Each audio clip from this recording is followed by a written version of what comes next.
Today I want to show you how I made this Micarta ring. It's made out of blue jeans. Let's see how well you'll be able to see that. Pretty cool. There's actually a little section in here that's clear that you can kind of see through. It's just kind of the way it worked. And sorry my fingers are dirty, I've been working on that Mustang. But pretty cool ring, really light, really strong. Let me show you how to make this. It's pretty easy, but it's pretty messy too. So I'll just start off with the Micarta box. And there is nothing special at all about this. It's just 2x4s making a little rectangle, and again, nothing really special. I have a bunch of little pieces of blue jeans that was cut out, the boys had outgrown, and so I just cut them in little strips. And I tried to do the ones I actually used, I cut I cut those all about the same size. I used, this is really easy, this wet system. One pump of this, one pump of that, mixed it up really well, and then I was wearing gloves. Then I just dip this in there, get it all nice and soaking wet, and I'd kind of not rinse off, but kind of scrape off the excess. You just want that wet. Then I get it, and lay that in there. And then the next one, I'd do the same thing, and I would flip it this way. I don't know if it really matters or not, but I kept doing that. I'd alternate it back and forth, back and forth. Actually, what I had done was I had this cheap wax paper, and my bench was clean at the time, believe it or not. And I laid the wax paper out, I dip it in there, lay it flat on the wax paper, and then did, like I said, back and forth, back and forth. Once I had it, it was probably about that thick, I guess. I folded the wax paper over it, set it in there. I lined this with another piece of wax paper, set that in there, so you have all of your blue jeans, fabric, whatever you're using. And you can use t-shirts, just different color fabric, old towels. You can even use like paper towels, different colored paper. I know Hobby Lobby, they have a whole bunch of different colors and styles and all that stuff that you could use. I think that's actually called G10. I'm not 100%, I don't know. Anyways, so whatever fabric you're using, put that in there. And then here's the lid. And I had planed this lid to make sure that it was flat. And that's where it had leaked out.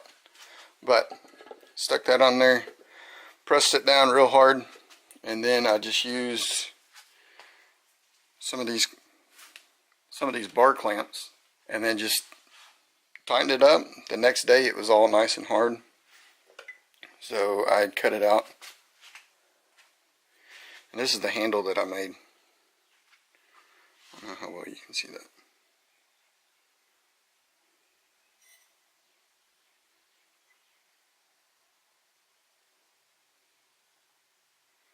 But anyways, that's the handle that I made. And then I had these little pieces left over, 4 pieces, one I used. But you can see all the different layers in there.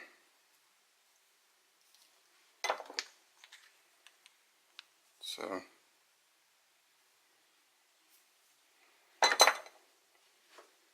we're going to try and use that one. These are diamond hole saw blades.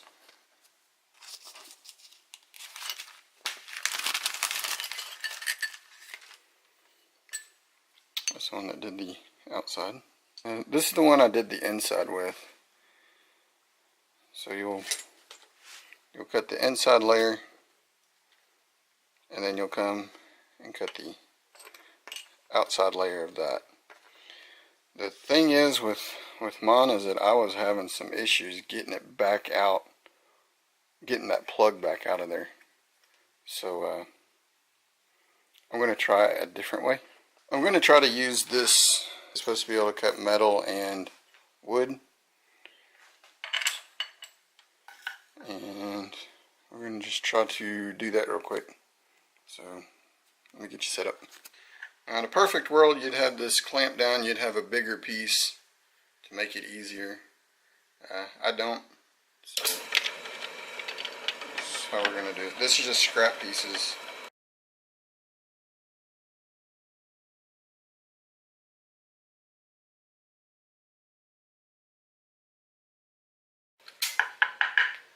So now we have our starting hole.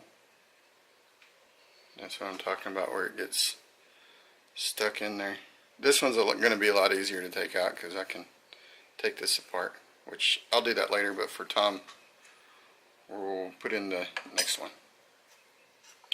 What you want to do is get this as close to center as possible.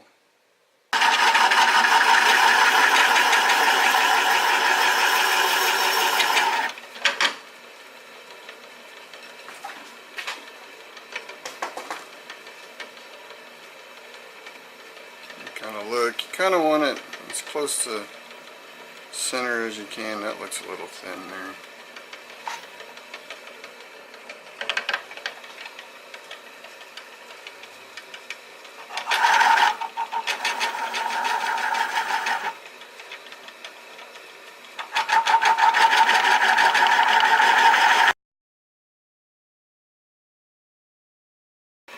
The thing is with this is that it's not sharp. It's more of an abrasive than being razor sharp or something.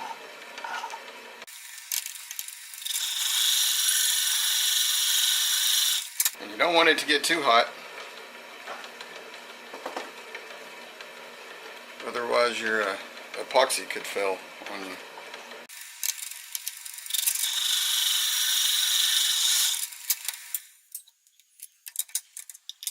That's really hot. Okay, so after wrestling with it way too long, this is what came out. So what we got to do is, and this is thicker than I need it to be, and if you decide to do this, I would suggest making it thicker than it needs to be, just so you can have some fudge room. But this one, it kind of started coming apart, and I think I might have got it too hot. I think that was probably part of the problem. So just going to do that, and then we'll put this on the lathe and turn this to make it more accurate. So hang on.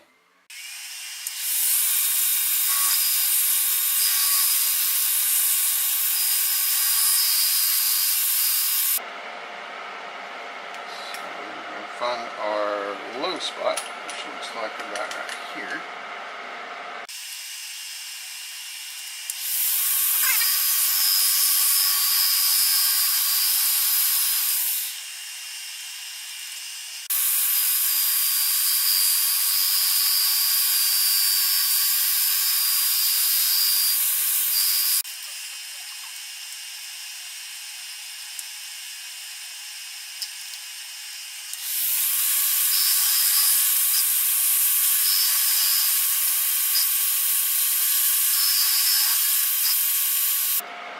I should have thought of this earlier, but you put a little of it's just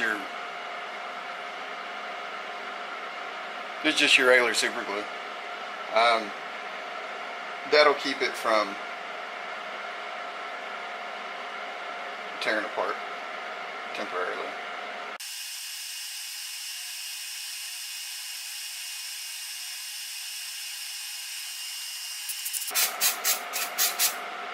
That's just an accelerant.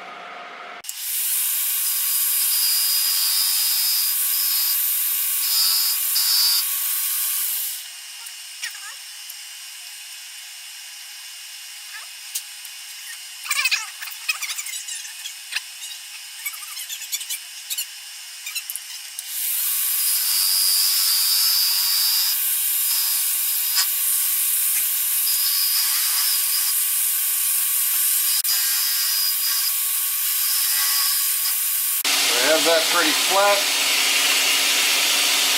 I'm just going to go in with some sandpaper.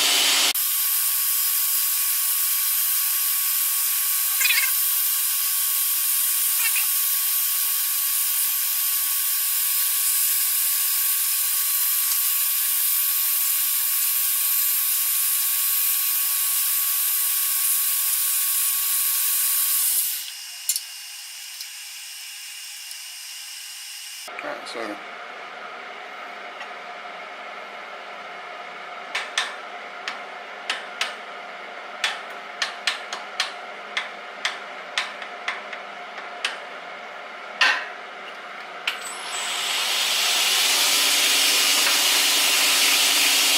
I'm just going to take off the rough edges.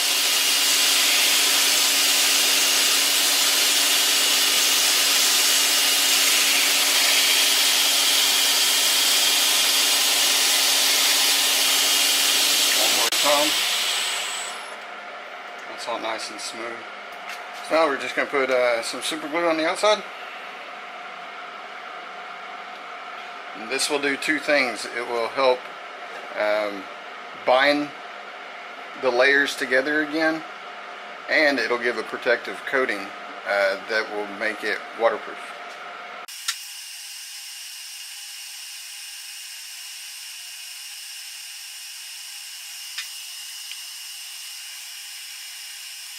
And this will just help smooth it out.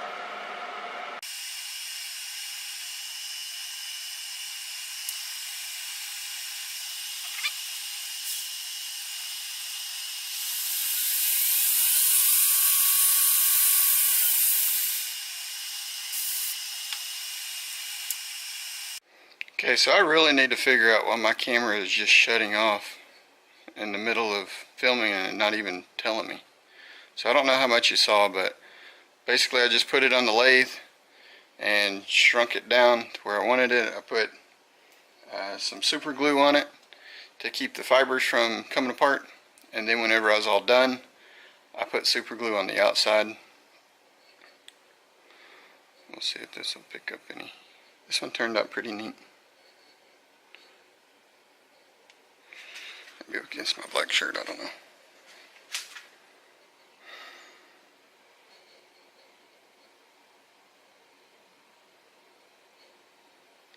Pretty cool.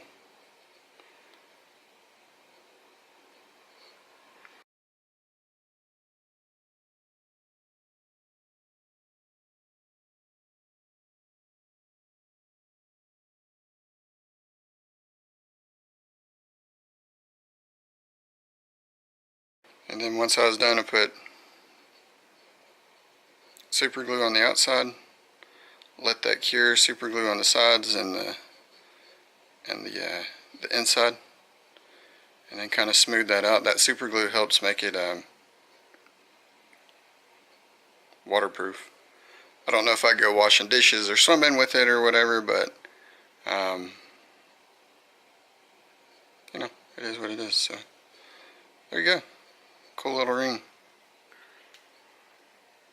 And again, I just did this super fast.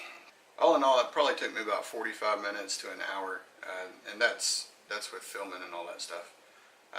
Again, this was just really fast. I could really take my time, make smaller cuts, make it more accurate. Mainly whenever I was laying it out, I got the holes off a little bit, but one thing I could have done is whenever I used the first hole saw, I could have made the pilot hole with the hole saw that's in there, and then put this on the bigger one just to get the outside diameter, not cut all the way through or nothing, but then take this back out, finish up with the smaller hole size, and then go back in with that finishing the outside diameter hole saw, because it would already have the groove where it needed to be and to be perfectly centered.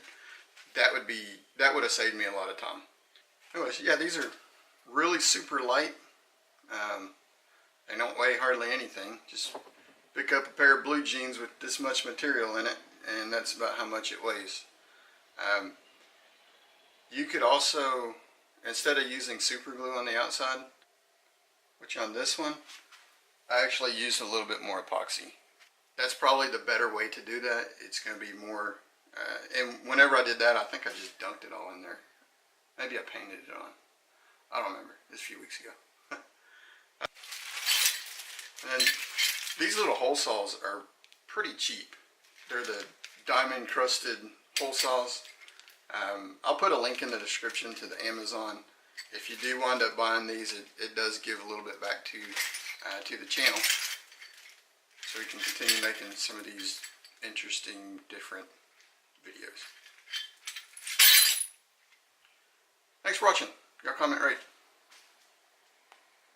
We'll catch you later. See ya.